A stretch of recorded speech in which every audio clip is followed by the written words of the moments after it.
Today's Bible story is the story of Jacob. What's that, Francis John? You were thinking about when we went on holiday. Were you remembering when we met lots of your fans and they had selfies taken with you? No, you were remembering when I left you in charge of the car all night. Even though it was cold, you were not alone because you knew that God was with you. That's right, and you were very pleased when I collected you in time for breakfast.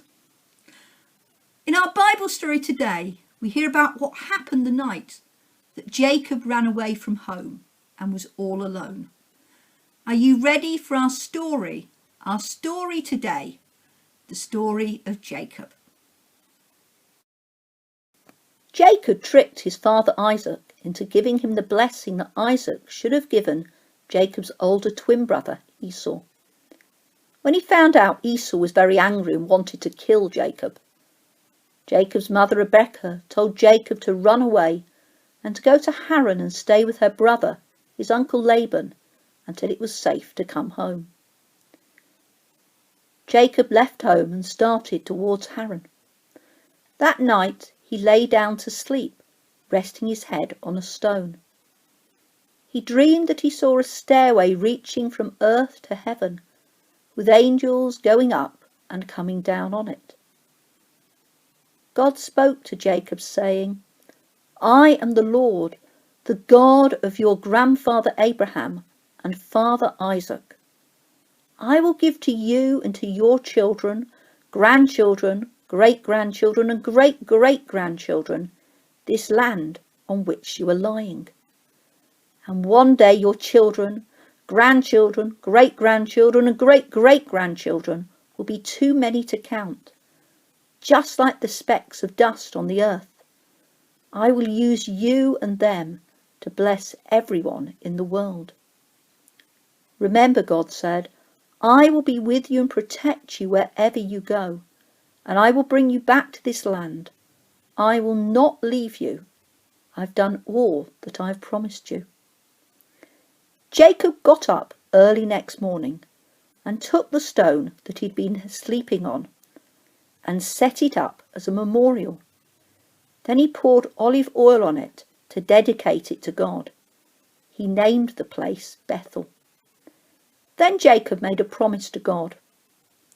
"God, if you will be with me and protect me on the journey I am making, and if I return safely to my father's home, then you will be my God, and I will give you 1/10 of everything you give me."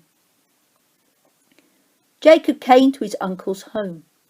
He lived there for many, many years and had 12 sons: Reuben, Simeon, Levi, Judah, Dan, Naphtali, Gad, Asher, Issachar, Zebulun, Joseph, Benjamin, and one daughter, Dinah.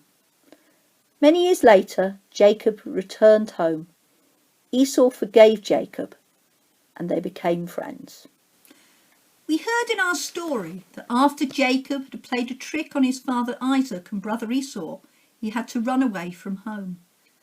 That night, when he was alone, we heard how God came to Jacob and let Jacob know that God was always going to be with him and that God had plans still for Jacob and his family. I wonder, have you ever been alone? How did that make you feel? You may like to close your eyes and think about that now.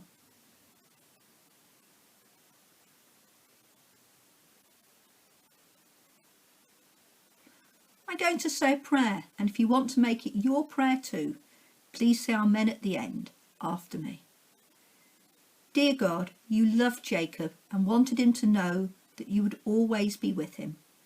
Thank you that you love me and help me to know that I'm never alone because you will always be with me too. Amen.